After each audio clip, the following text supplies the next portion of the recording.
kailanman masisira ang imahe ng dating Pangulong Ferdinand E. Marcos dahil sa kanyang 7 alas na nakakalat sa buong bansa.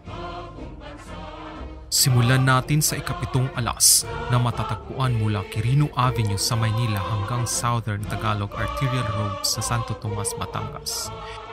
Ito ay ang South Luzon Expressway or SLEX na ginawa noong 1970s. Ito ay may habang 60 kilometro at tinaguriang pinakauna sa Southeast Asia.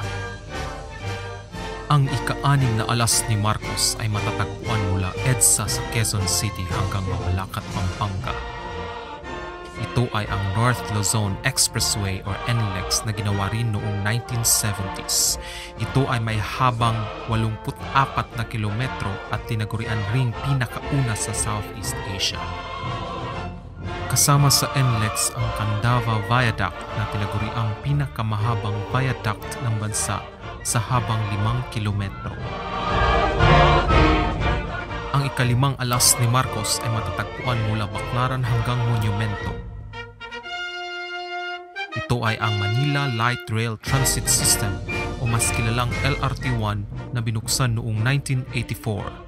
Tinagurian din itong pinakaunang light rail transit sa Southeast Asia. Ang ika-4 na alas ni Marcos ay matatagpuan sa Calauit Island sa Palawan. Ito ay ang Calauit Island Safari Park na binuksan noong 1976.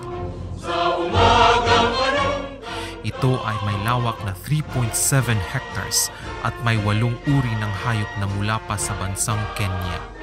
Tinagurian itong pinakaunang safari park sa Southeast Asia.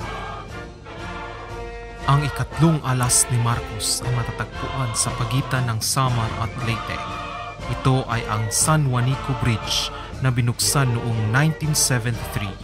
Ito ay may habang 2.16 kilometers at tinaguriang pinakamahabang tulay ng bansa.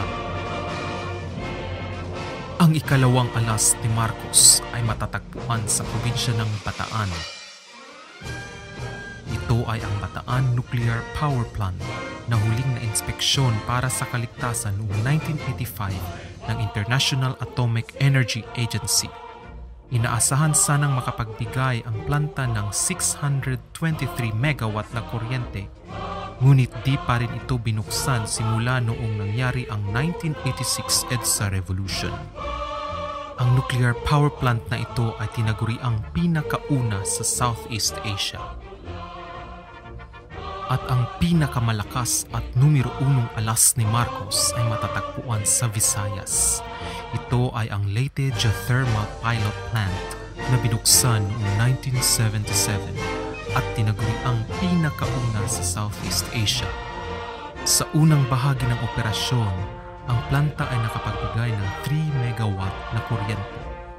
Pero sa kasalukuyan, ang Leyte Power Plant ay nakapagbigay ng 700 megawatt na kuryente. Ang geothermal plant ay sinasabing pinakamalinis at pinakamurang paraan upang makapaglabas ng kuryente.